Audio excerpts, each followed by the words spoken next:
కృష్ణా జిల్లా నుంచి ఉత్తరాంధ్ర వరకు రాష్ట్ర ప్రజలు వరదల్లో చిక్కుకొని అంతులేని వేదంతో ఉన్న సమయంలో అభాగ్యులకు నిరుపేదలకు సాయం చేయాల్సింది పోయి కుటిల రాజకీయానికి తెరలేపటం జగన్ రెడ్డికే సాధ్యపడింది. వైఎస్ భారతిరెడ్డి పేరు మీద అనేక కంపెనీలు ఉన్నాయి. జగన్ రెడ్డి ప్రపంచంలోనే ఆల్ టైమ్ రికార్డు. అతి చిన్న వయసులో అతి తక్కువ సమయంలో తన చెమట ధారపోసి నాడు వేల కోట్లు, నేడు లక్షల కోట్ల ధనరాశులు పోగేశారు. వాటిల్లో ఒక్క పైసా సాయం చేశారా? చంకలో మట్టి నలిపి కాటా వేసి అమ్మే తెలివితేటలు ఆ వ్యాపార అయస్కాంతం జగన్ సొంతం. భార్యాభర్తలు వ్యాపార భాగస్వాములు. ఎంగిల్ చేత్తో కాకిని తోలకూడదు అనే నియమానికి కట్టుబడ్డ ఆదర్శ దంపతులు. ఆఖరికి సహాయ కార్యక్రమాల్లో పార్టీ నాయకులు కార్యకర్తల్ని పాల్గొనండి అని పిలుపు ఇవ్వకపోవటం ఎలా అర్థం చేసుకోవాలి? ఒక పక్క చంద్రబాబు ఇల్లు మునిగింది అని వార్తలు రాసేది భారతీయ సాక్షి. మరొక పక్క చంద్రబాబు ఇల్లు మునక్కుండా ఉండటం కోసమే బుడమేరు గేట్లు ఎత్తేశారు అనే తప్పుడు వార్త వచ్చేసేది అదే భారతీయ సాక్షి. అక్రమ సంపాదన, అబద్ధాల పెట్టుబడి రాజకీయం వీరి సొంతం. కుట్రపూరిత రాజకీయానికి పులివెందుల పుట్టినిల్లు. ఇడుపులపాయ సమాధి పునాదులపై కుట్రలు, కుతంత్రాలు, పచ్చి అబద్ధాలు పిల్లర్లుగా చేసుకుని అప్పటికే పోగేసుకున్న అక్రమ సంబంధానికి పుట్టిన వేల కోట్ల ధన మదంతో నాటి వికృత పాలిగాళ్ల కుటిల నీతి తాడేపల్లి ప్యాలెస్ సొంతం. ప్రజలను నిరంతరం ఎలా మభ్యపెట్టాలి, ప్రజాధనాన్ని ఎలా దోచుకోవాలి, ప్రతిపక్షంలో ఉన్నప్పుడు ప్రభుత్వాన్ని ఎలా కూలదోయాలి, జగన్ బుర్ర నిండా విధ్వంసం. జగన్ రెడ్డి బుర్రలో అణువణువు విధ్వంసపు ఆలోచనలే, కుట్రలు, కుతంత్రాలే. 151 సీట్లిచ్చి సీఎం పీఠంపై కూర్చోబెట్టిన రాష్ట్ర ప్రజలకు అరకొర పథకాలు అమలు చేసి ప్రజాధనం, సహజ వనరులను దోచుకోవటంలో జగన్ తన 5 ఏళ్ల పాలన ముగించారు. రాష్ట్రంలో అభివృద్ధి, ఉద్యోగాల కల్పన, యువతకు భరోసా ఇలాంటివి ఏమీ లేకుండా చేశారు. కంపెనీలను బెదిరించి పంపించేశారు. ఉన్న కంపెనీలు కప్పం కట్టాల్సిందే, సాక్షి పత్రికకు ప్రకటనలు ఇవ్వాల్సిందే. రాష్ట్రంలో రోడ్ల పరిస్థితి, దుస్థితి అత్యంత అధ్వానం. అది వేరే చెప్పక్కర్లా. తాజాగా జరిగిన సార్వత్రిక ఎన్నికల్లో 151 సీట్ల నుంచి జగన్మోహన్ రెడ్డిని కేవలం 11 సీట్లకే పరిమితం చేశారు. జగన్ ప్రతిపక్ష నేతగా కూడా పనికిరాడనే కుక్క కాటుకు చెప్పు దెబ్బ అన్నట్టు ప్రజా తీర్పు ఇచ్చారు. ప్రజా తీర్పుతో దిమ్మ తిరిగిన జగన్ రెడ్డి ప్రజాప్రభుత్వంపై కక్ష పెంచుకున్నారు. చంద్రబాబు సీఎంగా బాధ్యతలు చేపట్టిన నాటి నుంచి ప్రభుత్వాన్ని అబాసు పాలు చేయడానికి లేనిపోని ఆరోపణలతో విమర్శలు చేస్తూ నిత్యం విద్వేషపు కడుపు మంట కక్కుతూనే ఉన్నారు. విజయవాడ చరిత్రలో చూడని విపత్తును ఎదుర్కొంటూ గత 11 రోజులుగా జలదిగ్బంధంలో చిక్కుకుని లక్షలాది మంది ఆకలితో అలమటిస్తుంటే జగన్ కనీసం ప్రజల కష్టాల్లో పాలు పంచుకోలేదు. పైగా ప్రజలకు అండగా నిలబడిన ప్రభుత్వంపై బురద జల్లటమే పనిగా పెట్టుకున్నారు. ప్రకాశం బ్యారేజ్కి గతంలో ఎన్నడూ లేని విధంగా 11.47 లక్షల క్యూసెక్కుల వరద నీరు వస్తే అదే అదునుగా భావించి బ్యారేజ్ని కూల్చేసి లక్షలాది మంది ప్రాణాలు పొట్టన పెట్టుకుని చితిమంటల్లో చలి కాచుకోవాలని జగన్ రెడ్డి భారీ కుట్రకు పాల్పడ్డాడు. తన వ్యక్తిగత సహాయకుడు తలసిల రఘురాం మేనల్లుడు రామ్మోహన్, నందిగం సురేష్ అనుచరుడు ఉషాద్రులతో ప్రకాశం బ్యారేజ్కి 40 టన్నుల బరువున్న 4 బోట్లను వదలాలి అని ఆదేశించాడు. దీంతో 3 భారీ బోట్లను జాయింట్ చేసి ప్రకాశం బ్యారేజ్ను కూల్చే కుట్రపూరిత చర్యలకు పాల్పడ్డారని కూటమి ప్రభుత్వం ఆరోపిస్తుంది. అదృష్టం బాగుండి ప్రకాశం బ్యారేజ్పై ఉన్న కౌంటర్ వెయిట్లను బోట్లు గుద్దుకోవడంతో లక్షలాది మంది ప్రజల ప్రాణాలు ప్రమాదంలో పడకుండా సరిపోయింది. లేదంటే జరగరాని ప్రమాదం జరిగుంటే రాష్ట్రంలో రాష్ట్రపతి పాలన విధించాలనే మరో కుట్రకు జగన్ పాల్పడేవారు. తనను ప్రతిపక్షానికి కూడా దూరం చేసిన ప్రజలను నాశనం చేయటమే జగన్ లక్ష్యంగా పెట్టుకున్నట్లు కనిపిస్తుంది. జగన్మోహన్ రెడ్డికి ఇలాంటి కుట్రలేమీ కొత్త కాదు. తాను ప్రతిపక్షంలో ఉండగా 2014-19 మధ్యకాలంలో ఇలాంటివి అనేక కుట్రపూరిత చర్యలకు పాల్పడ్డారు. అలాగే తాను అధికారంలో ఉండగా 2019-24 మధ్య కూడా కుట్రపూరిత చర్యలు జగన్ కనుసరణలోనే రాష్ట్రంలో జరిగాయి. మార్చి 15, 2019 మాజీ మంత్రి వైఎస్ వివేకానందరెడ్డి హత్య జరిగింది. కడప ఎంపీ సీటు విషయంలో అవినాష్ రెడ్డి, వైఎస్ వివేకానందరెడ్డికి మధ్య వివాదం ఉంది. వివేకానంద రెడ్డిని అడ్డు తొలగించుకునే ప్రయత్నంలోనే హత్య చేయించి దానికి సంబంధించిన సాక్ష్యాధారాలను అవినాష్ రెడ్డి ధ్వంసం చేయించారు. హత్య జరిగిన తర్వాత సాక్షి ఛానల్లో గుండెపోటు అని ప్రసారం చేయించి గంటల వ్యవధిలోనే టీడీపీ నేతలు హత్య చేశారన్నారు. తర్వాత నారాసుర రక్త చరిత్ర అంటూ సాక్షిలో అశుద్ధం చేశారు. తర్వాత వివేక అల్లుడు హత్య చేశాడన్నారు. ఆ తర్వాత అక్రమ సంబంధం కారణంగానే హత్య జరిగిందన్నారు. ఆ తర్వాత ఆస్తి తగాదాలే హత్యకు కారణం అన్నారు. ఆ తర్వాత లైంగిక వేధింపుల వల్లే హత్య జరిగిందని కోర్టుకు చెప్పారు. తర్వాత సునీల్ కుమార్ తల్లిని వివేకానంద లైంగికంగా వేధించాడని చెప్పారు. చివరికి వివేక కన్న కూతురు మీద కూడా నింద వేసి జగన్ మార్కు బుద్ధి చూపించుకున్నాడు. ప్రతిపక్షంలో ఉన్నప్పుడు సిబిఐ విచారణ డిమాండ్ చేసిన జగన్ రెడ్డి అధికారంలోకి రాగానే సిబిఐ విచారణ అవసరం లేదని ఎందుకు పిటిషన్ విత్డ్రా చేసుకున్నారు? సిబిఐ విచారణ చేసి సుప్రీంకోర్టుకు సమర్పించిన అఫిడవిట్లో అవినాష్ రెడ్డి, భాస్కర్ రెడ్డి, దేవిరెడ్డి శివశంకర్ రెడ్డి, గజ్జల ఉమాశంకర్ రెడ్డి, ఎర్ర గంగిరెడ్డి పేర్లు సుస్పష్టంగా హత్యతో సంబంధం ఉన్నాయని చెబితే ముఖ్యమంత్రి హోదాలో ఉండి కూడా వారిపై ఎలాంటి చర్యలు తీసుకోలేదు.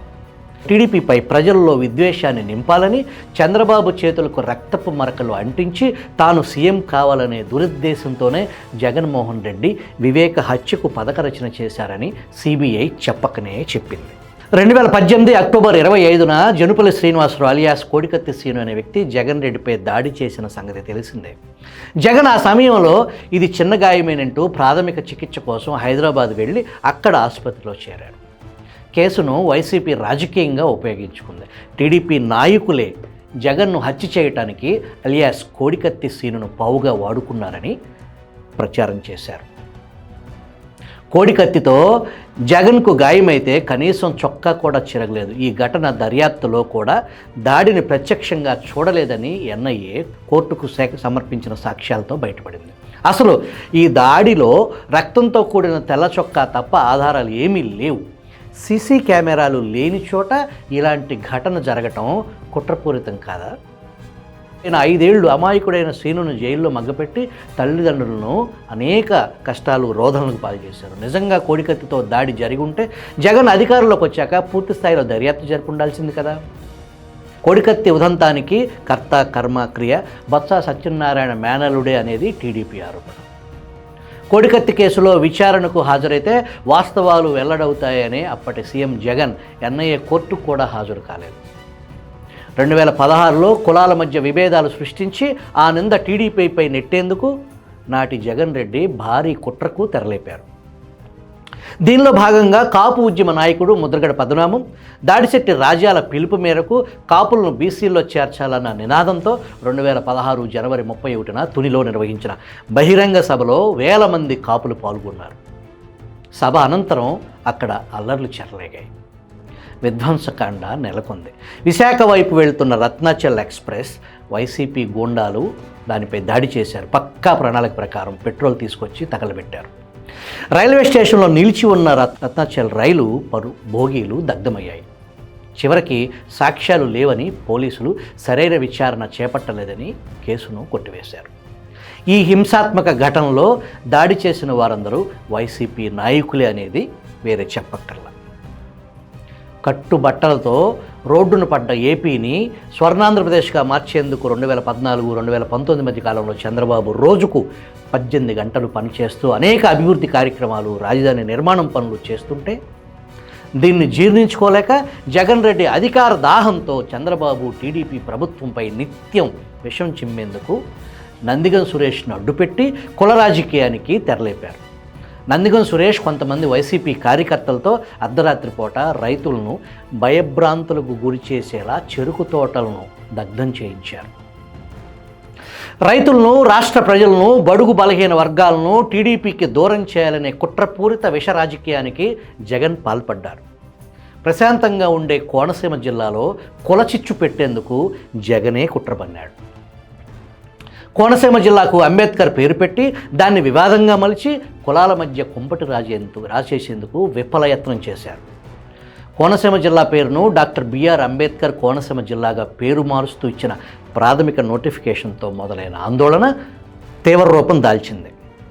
పోలీసులు ఆంక్షలను ఉల్లంఘించి వందల మంది రోడ్లపైకి వచ్చి నిరసనలు తెలియజేశారు. కోనసీమ జిల్లాకు డాక్టర్ బిఆర్ అంబేద్కర్ పేరును పెట్టడం ఇష్టం లేక కులచిచ్చును రేపేందుకు వైసీపీ మంత్రి విశ్వరూప్ ఇంటిపై వైసీపీ కార్యకర్తలే తగులుబెట్టి వాటిని టీడీపీకి అంటగట్టాలని కుట్ర చేశారు. ఈ కుట్ర విశ్వరూప్ కుమారుడు తన ఇంటిని తగలబెట్టిన వైసీపీ కార్యకర్తలతో మాట్లాడిన ఫోన్ కాల్ సంభాషణ బయటకు రావడంతో వైసీపీ నేతలు తేలుకుట్టిన దొంగల్లాగా కిమ్మనకుండా ఉన్నారు. జగన్ రాజకీయ లబ్ధి కోసం ప్రజల ప్రాణాలు తీయటానికి కూడా వెనుకాడలేదు. ఎలక్షన్ కోడ్ సమయంలో ప్రజలకు ఇబ్బంది లేకుండా పెన్షన్ల పంపిణీ చర్యలు తీసుకోవాలని సాక్షాత్తు ఎన్నికల సంఘం ఆదేశిస్తే జగన్ మాత్రం డబ్బులు బ్యాంకుల్లో జమ చేసి ప్రజల్ని అవస్థలు పెట్టారు. పెన్షన్ల కోసం సచివాలయాల వద్ద బారులు తీరేలా చేసి 33 మంది ప్రాణాలు బలికొన్నారు. వయసుతో సంబంధం లేకుండా ముసలి వాళ్లను కూడా ఎండలో బ్యాంకుల చుట్టూ తిరిగేలా చేసి నరకయాతనకు గురి చేశారు. పైగా బ్యాంకు ఖాతాల్లో వేసాం వెళ్ళి తీసుకోండి అని సచివాలయ ఉద్యోగులను ఇళ్లకు పంపి చెప్పించారు. ఆ సమయంలో పింఛన్లు ఇచ్చే అవకాశం ఉన్నా కూడా దానిని రాజకీయ కుట్రకు వాడుకున్నారు. పరిటాల రవి హత్య కేసులో ప్రధాన నిందితుల జాబితాలో జగన్మోహన్ రెడ్డి ముఖ్య అనుచరులు ఉన్నారు. టీడీపీకి వెన్నుముకలాగా ఉండే పరిటాల రవిని అంతమొందించి తమ రాజకీయ ఉనికిని నిలబెట్టుకునేందుకు వైఎస్ కుటుంబం హత్య రాజకీయాలకు తెరలేపింది. పరిటాల రవిని చంపి టీడీపీ నేతలను బెదిరింపులకు గురి చేసి అధికారం చేజిక్కించుకోవాలనే వైఎస్ కుటుంబ పన్నాగం. ఆ ప్రయత్నంలోనే పరిటాల రవిని కిరాతకంగా హత్య చేసి పొట్టన పెట్టుకున్నారు. ఈ హత్య కేసులో జగన్మోహన్ రెడ్డి ముఖ్య అనుచరుడైన ఎర్రా గంగిరెడ్డి, మంగళకృష్ణ ఉన్నారు. వివేక హత్య కేసులోనూ ఎర్రా గంగిరెడ్డి నిందితుడు. జగన్ అధికారం కోసం తన అనుచరులతో హత్యలు చేయించేందుకు ఎంతటి కుట్రలకైనా పాల్పడతాడు అనటానికి ఇదొక ఉదాహరణ. కుట్రలతో అధికారంలోకి వచ్చిన జగన్మోహన్ రెడ్డి 2024లోనూ అధికారంలోకి రావటానికి అనేక కుట్రలను నమ్ముకున్నాడు. 2019 ఎన్నికలకు ముందు కోడికత్తి, బాబాయ్ హత్య కేసు డ్రామాలు రక్తి కట్టించి ప్రజలను నమ్మించిన జగన్ మరోసారి రాష్ట్ర ప్రజలను నమ్మించేందుకు విఫలయత్నం చేశారు. అదే గులకరాయి డ్రామా. విజయవాడలో ఎన్నికల ప్రచారం సమయంలో జగన్ తన పార్టీ కార్యకర్తలతో గులకరాయితో దాడి చేయించుకొని పెద్ద కట్లు కట్టుకుని బాబోయ్ నన్ను టీడీపీ చంపేయాలనే ప్రయత్నం చేసిందంటూ అసత్యాలతో రాష్ట్రమంతటా పర్యటించారు. కానీ జగన్మోహన్ రెడ్డి కుట్రలను అర్థం చేసుకున్న ప్రజలు జగన్ డ్రామాలను పట్టించుకోలేదు. చివరికి జగన్మోహన్ రెడ్డి గులకరాయి కంటే పెద్ద దెబ్బలను ప్రజలే ఓటు అనే ఆయుధంతో కొట్టి చూపించారు. కత్తితో జీవించేవాడు కత్తితోనే మరణిస్తాడు, దేంతో జీవించేవాడు దానికే బలవుతాడు అనే నానుడికి జగన్మోహన్ రెడ్డికి నిలువెత్తు నిదర్శనం. కుట్రలను నమ్ముకున్న జగన్మోహన్ రెడ్డి చివరకు తన కుట్రలకే బలయ్యాడు అనటంలో సందేహం లేదు. ప్రజాస్వామ్యంలో ప్రజలను అపహాస్యం చేసేలా, ప్రజలను మోసం చేసేలా, ప్రజల దృష్టిని తప్పుడు దారి వైపు మళ్లించి తాను ఒక్కడే ఉత్తమ పురుషుడు అనిపించుకోవటం కోసం గత 10 ఏళ్లలో జగన్మోహన్ రెడ్డి చేసిన కుట్రల పాపాలు 2024 ఎన్నికల సమయానికి పండాయి. శిశుబాలుడి పాపాలు ఎలా పెరిగి అంతమయ్యాడో జగన్ పాపాలు కూడా అలాగే నానాటికి పెరిగి తన నాశనాన్ని తానే కొని తెచ్చుకున్నాడు. కుట్రలు కుతంత్రాలతో ప్రజలను ఎంతో కాలం మోసం చేయలేమనే ఒక బలమైన సందేశాన్ని ప్రజలు 2024 సార్వత్రిక ఎన్నికల్లో సుస్పష్టంగా నిరూపించారు. న్యాయ నిర్ణేతలు, ప్రజాప్రభుత్వ నిర్ణేతలు ఓటర్లే. జగన్మోహన్ రెడ్డి ఓటర్లు మోసం చేయాలని చూసి చివరకు తానే ప్రతిపక్ష హోదాకు కూడా నోచుకోకుండా మోసపోయాడు. ఇప్పటికైనా జగన్ తన కుట్రలను తెరదించి ప్రజాస్వామ్యత రాజకీయం చేయాలి. ప్రజల ప్రాణాలతో చెలగాటమాడే వారికి జగన్మోహన్ రెడ్డికి పట్టిన గతే పడుతుందని గుర్తుంచుకోవాలి.